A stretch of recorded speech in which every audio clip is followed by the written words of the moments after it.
Mike Murburg is from Tampa, Florida, and the leader of an incredible CE5 group. When I started communicating with Mike to becoming a part of this summit, his response certainly resonated with me right away when he said, "Why chase ET when you can invite him or her in for tea?" I'm very pleased to welcome Mike to the program to talk about the what, where, when, and how of his work. Mike, welcome to the program.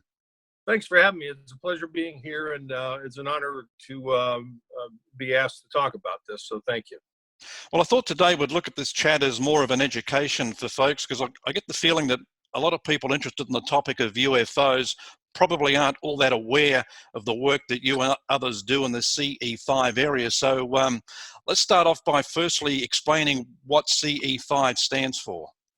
Yeah, CE5 is Close Encounters of the Fifth Kind. It's a human-initiated contact experience.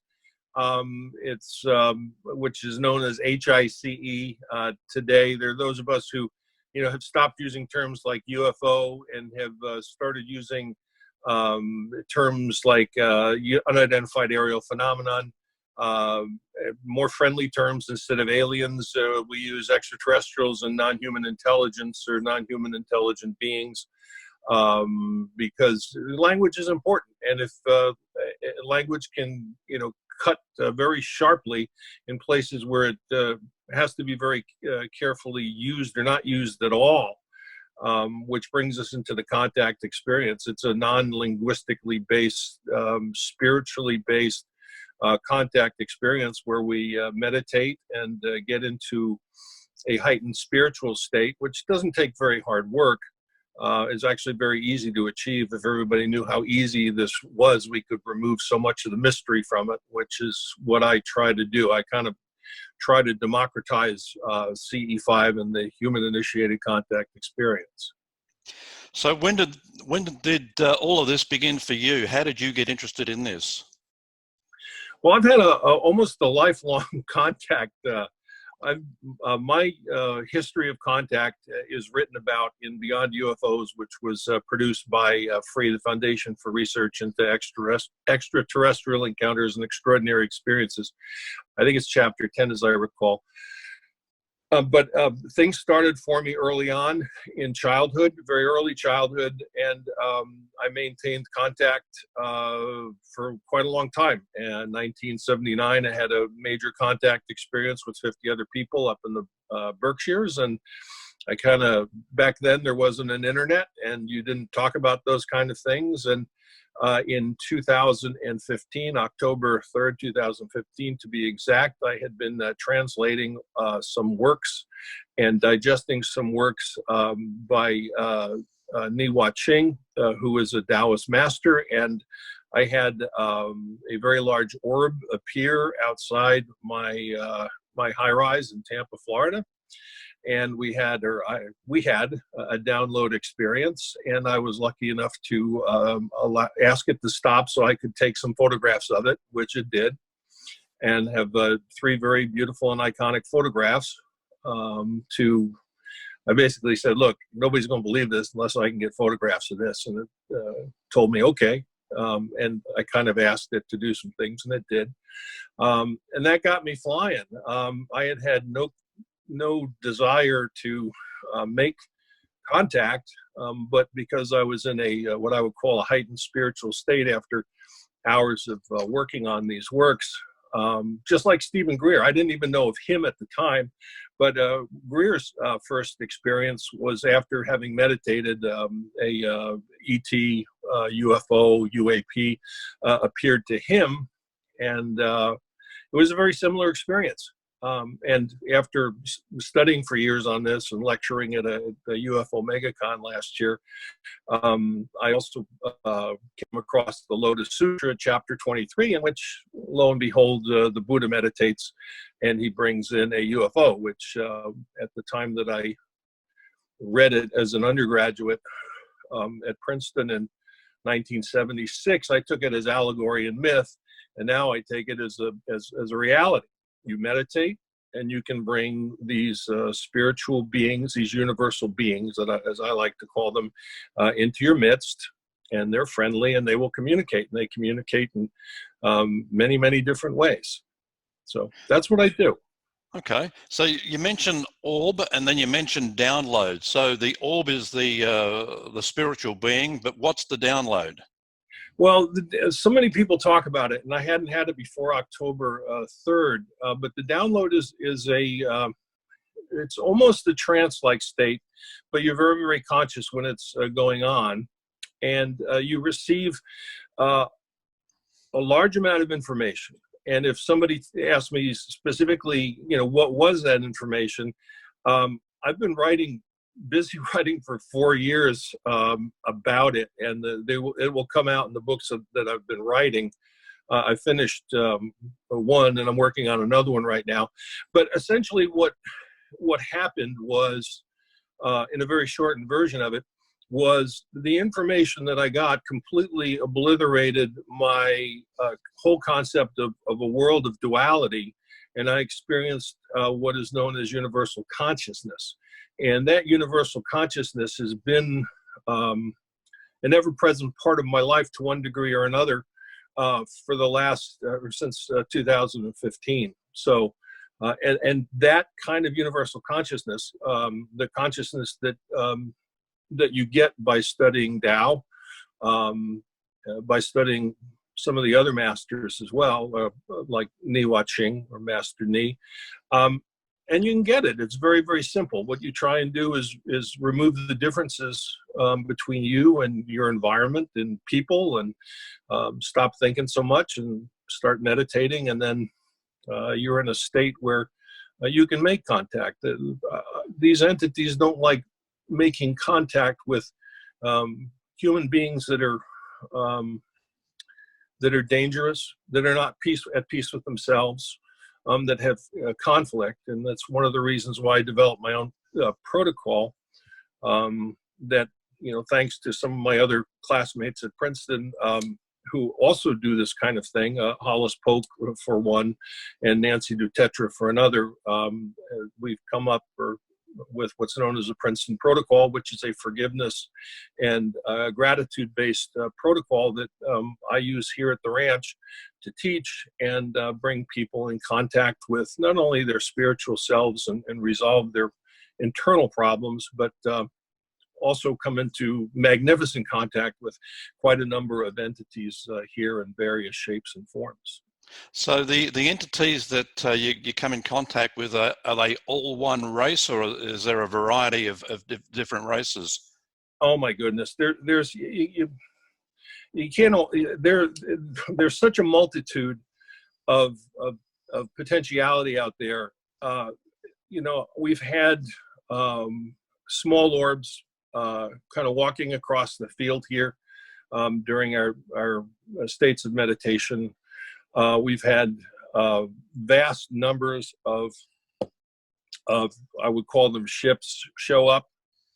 I've actually had a visitor in the house one morning. So it's impossible to say how many different kinds there are out there, but the common denominator is a universal consciousness and desire for love and peace, and the connection that comes with that. So once you understand that, then you can start making contact. Okay. I was watching a presentation from Stephen Greer not that long ago, and there was one night they were out in the desert, and they actually got an image of one of these entities, and they captured it on film, and it was quite fascinating. Well, let me interrupt you here. This isn't so much about proving that they exist. I mean, those who practice with me, and I have a wonderful core group out here, and we teach a lot of people that come in. I've got over 150 members in the group, and I have probably 25 to 35 regular practitioners out here.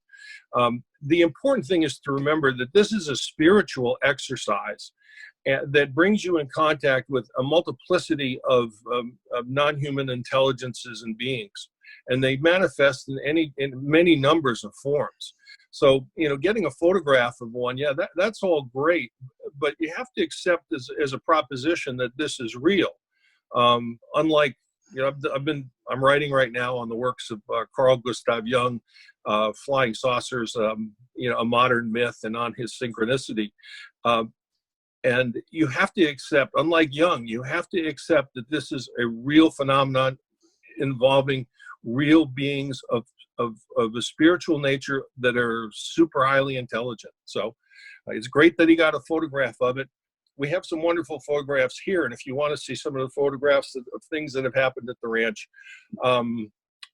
Ken Glanister, Glanister, has a YouTube channel. I used to not let people photograph out here, but Ken is a member of my core group, and he's been photographing. And go to YouTube and look at his stuff, especially the November CE5 here at Darby Ranch. It's phenomenal. It's mind-boggling, and it's only a fraction of what we saw and what happened out here. You know, I've seen motherships, I've seen cloak ships. If you avail yourself to the phenomenon and keep an open mind and an open heart, you are going to see things that you never thought you could possibly even think of. And it's all a positive experience. I have, out of the hundreds and hundreds and hundreds of contact experiences that I've had, none of them have been negative. So contrary to some popular belief, these entities that we come in contact with in this heightened state of prayer or spirituality, and it's true spirituality, it's not something that can be faked.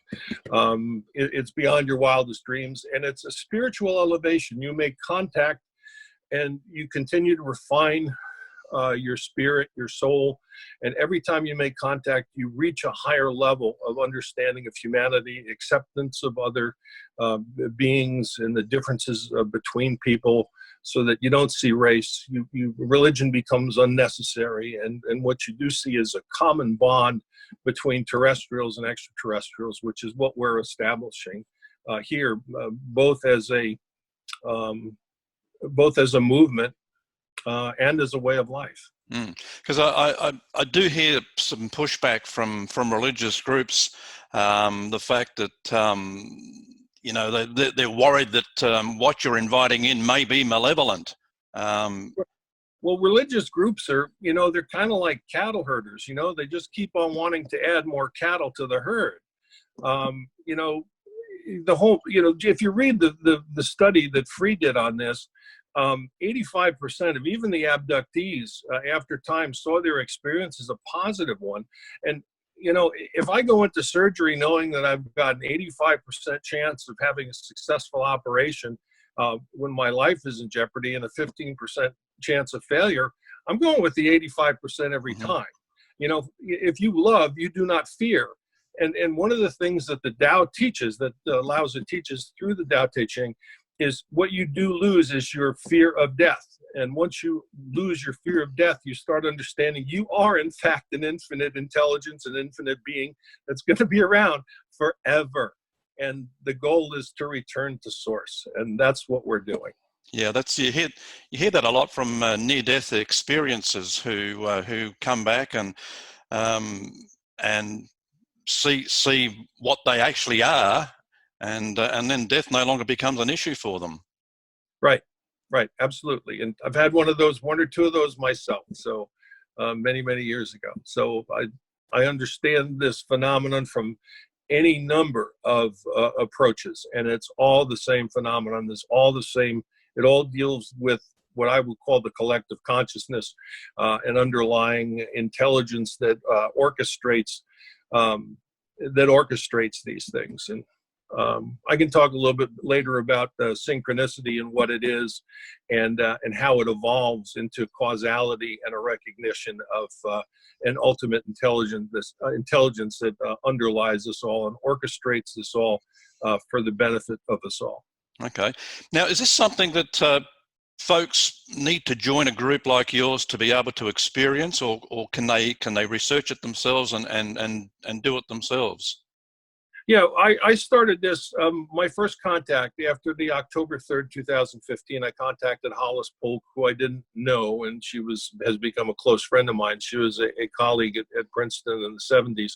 Didn't know her then, but because she and Costa Macraeus, her husband, have been doing this for quite some time, I learned how to do CE5, and what I found was I did it on my own, and I did it out with them in Shasta. I had some remarkable experiences. And what I found coming back was people would start contacting me because I made it rather public. I'm an attorney. I'm still practicing attorney. I do disability law. You can find me at disabilityattorney.net for whatever reason. You can also contact me directly at darbyranchce5@gmail.com, and I'll send you my protocol for free. But I found that there were people that had been contactees and abductees like myself that had nobody to talk to. At first, I looked for psychological people that I could talk to about this. There were none. I found out that John Mack had died. And surprisingly enough, one of his patients and one of his students is a member of my group. And then I realized there was a need for people who have been abducted or contacted and have these experiences to talk to somebody so that in a safe environment, so they're not looked at as some kind of freaks or unreal. And there's so many out there. I mean, people would come and talk to me, and I would listen objectively and caringly, and they would break down in tears because I'd been the first person in their lives of 60 years that actually listened and understood what they had gone through and saw. And the stories out there are there are so many people that are contactees out there, it would surprise you. But they were able to talk to me, and then I realized I needed to start a group. And then instead of doing this on my own and with one other partner practitioner, I began a group out here at Darby in 2017 in February. And our first night, we had immediate contact with a ship that showed up right overhead, and it was just a phenomenal experience. There was another physical download that happened at the time. Rose B, I'm not at liberty to give her last name, but we did talk about the experience on a podcast a couple of years ago. But we made direct connection in 2 consecutive nights out here, and we have had just a wonderful experience teaching and making contact out here for 2.5 years now on a monthly basis. Now, experiences, and you mentioned there's a lot of them out there that have kept quiet over the years for fear of ridicule, and I guess the fact that they just need someone to talk to, but don't need to go public with it. What I wanted to ask, those people that have had experiences with malevolent aliens, are we talking about the same type of aliens, the ones that perform the physical abductions, and not the ones that you deal with through CE5? I don't think so, because I'm almost sure we're not. Number one, CE5 is a human-initiated contact experience, and abduction is a CE3, CE4. It's non-consensual. So whatever's going on and whoever's doing that is not part of what we do as CE5. I have never heard of a CE5 group bringing in a malevolent spirit or a malevolent entity or physical being. Never heard of it, ever. Okay, so say someone wants to get in touch with you. How do they do it? And then what's the process? Well, they can contact me at darbyranchce5@gmail.com, and I'll send them the protocol. They can also go to etletstalk.com. That's Costa and Hollis's group. They've got over 25,000 members worldwide. And it's best to register with them because Costa can put people in touch in their state or in their area or region. I mean, he's created groups everywhere in the world, from Israel to you name it. They're all part of this. But that's where I would go first, and then you can get directed to somebody in your area that has a CE5 group going. There are also other seminars that are held. Costa and Hollis put a wonderful 1-week seminar in. It only costs about $400 or $500. Well worth the money and the learning and experience you're going to get from it. really is second to none. So that's where I would start. And then if you don't have people that are around, start doing it on your own, or find one or two people that you love and trust and who are interested in doing this. And it's a wonderful place to start. You meet some wonderful people. You will not meet any more kind, friendly, or more spiritually refined human beings than whom you will meet doing CE5. Can you just give us an example on how you would start the process and the type of thing you need to do to get this up and running? Sure. Well, yeah, organizing a group. What I did was I went on to, there's a Meetup app you can download, and you can create your own group, which is what I did 2.5 years ago. There were 2 of us, and like I said, there was 155 as of this morning in the group. And, just put it out there. CE5, Dr. Greer had put together a Ambassadors of the Universe group, which I don't like the word ambassadors, but, you can join one of his Ambassadors to the Universe associated groups through Meetup. That's an automatic program that comes up on Meetup. Yeah, you can do that. You can name it whatever you want to call it.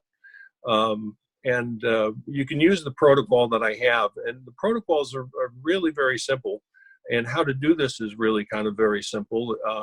We get together for generally my typical weekend, my monthly weekend with the group, separate and apart from the people that have become my core group, who are real antennas. It's kind of like once you make contact, you bring your I don't want to say book of business, but you bring your book of friends with you, and there's a way to get in contact with these entities and continue to bring them back. But we gather, we have dinner together, we relax, we get to know each other, we get to meet the new people in the group. I try to pair up the new people in the group with the more experienced members so they can learn. We have a convocation in the house, which basically sets the tone, and the convocation can be anything. There's one in my protocol that you can fall back on and use as a backup, but I begin the convocation with any number of things, and then we go out to the field where I call it the invocation, where we hold hands and we do a standing meditation, and then we circulate the energy from left to right through the group and focus it on the center. I have my friends call it a redneck obelisk. It's a 4x4 that's painted white, that's in the middle of the circle that we focus our attention on, and then we CTS, we sequence on up and bring our thoughts and our intention and our love and mutual compassion, and we project it. And we ask for contact from any beings who understand and see that we're there. And then we go back, and then we will go into, I lie on the ground. Other people use gravity chairs. And then we just go into a meditative state, nice and simple. This past month, I played a meditation from Eckhart Tolle, which everybody loved and enjoyed. And then we had quite a number of contact experiences after it. So it's just a matter of projecting that love and intention and relaxing and inviting them down and loving each other. And we also have some comedians in the group too. And it's funny how the ET manages to show when we're just doing nothing except joking around and in a completely relaxed state. So I also think that comedy is a higher form of consciousness, and for whatever reason, ET appreciates it. And I believe you're a comedian as well. Yeah, I was a catastrophic stand-up. I learned to do it only because that was one of my fears, is being up in front of crowds and having to be funny or humorous. But just like it was synchronicity. It brought me in contact with the man who taught me, who was also a contactee. And that man, who has since died, essentially I inherited his best friend, which is Lou Angel, a professional comedian, and we do a radio show together that's based on CE5 and human-initiated contact experiences, and all the things that kind of pour in and lead into it. What kind of information do you exchange with the entities? Is it all is it personal to the person, to each individual, or is it information portrayed out to the group? Well, it's not so much. The download was a very, very special experience. But what you do end up doing, people ask me, how do I know what I just saw was an ET? And I said, well, the first question I ask is, did your heart jump out to meet it? And if they say yes, then it's like, yeah, that was it. And, that might be the fact that, you're in contact with some kind of gravitational waves. That's a theory. But what I like to believe is that this loving state that you're in attracts entities that are also capable of entering that loving state. And really, you do get, those who engage in CE5 a lot will tell you the same thing, that unless you feel your heart jump towards what you're seeing, then disregard it, because it may be something other than a non-human intelligence. Okay. Just want to talk about disclosure for a brief moment. Do you think the ETs are actually waiting for humankind to actually wake up? Who knows what they're waiting for, but those to get on that level you were talking about, rather than being basically we're a warlike creature. Well, yeah, we can be. Jung would tell us that, we have to, that's the dark side, and that we have to resolve this dark side. One of the things that Jordan Peterson talks about is, if you can't conceptualize yourself as a guard at Auschwitz, then you don't understand the nature of a human being. And we're given free will to overcome these, the shadow part of our human experience. And that's exactly what we're doing with CE5, is you're overcoming the shadow. And that's why I think that ET makes contact with people who are able to do that. And as far as disclosure goes, we don't need disclosure who've already made contact. We know it's a reality, and we're there upping our spiritual game every time we go out into the field and share love and compassion and meditate and make contact. Disclosure is for people that just don't understand that the nature of reality is not just physical. It's there's so many different, there's so many different dimensions. There's so many different densities. And people who want to stay in the physical world, they are the ones that have the problems with understanding the nature of contact.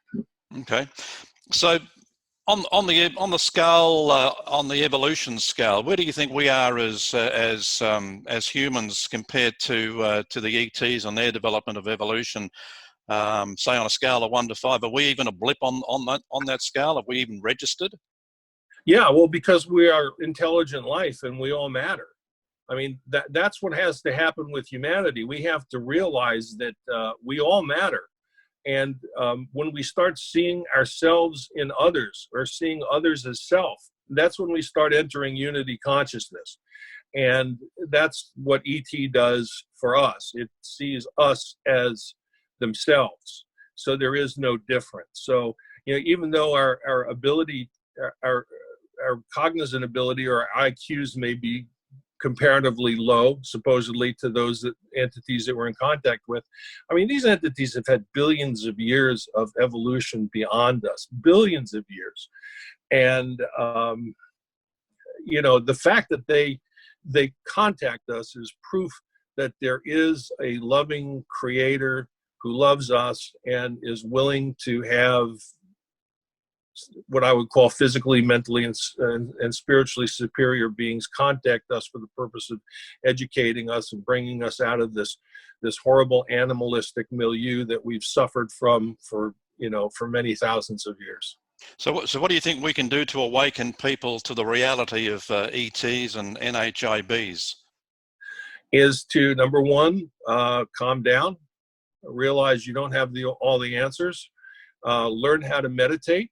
And then once you've learned how to meditate and what it's all about, then start reaching out for contact, whether it's directly to ET and following one of the protocols, one of the very simple protocols, or joining a group and doing it. If you have the fear, joining a group is a good thing, because when they appear, you have other people that are there that see the exact same things. And you can, it's like, no, that wasn't just an illusion. I did see that, right? And I was like, yeah, I saw it too. And that's really important, to have somebody to bear witness to this experience you're going through. So that's why the groups are important. And you're clear now on your role in all of this going forward? Oh yeah, absolutely, absolutely. Okay. All right. Well, Mike, been a real pleasure talking with you. It's a fascinating subject, and let's hope that we get a lot of feedback out of this from folks, and they learn more about the CE5 experience. And just before we go, I believe you've got your own radio show. Is there somewhere people can go to get more information and hear you directly? Yeah, what they can do is we're on tantalk.com, 1340 AM FM. We also log our shows in at imho.love on YouTube, so you can go through all the back shows and listen to the kinds of things we talk about.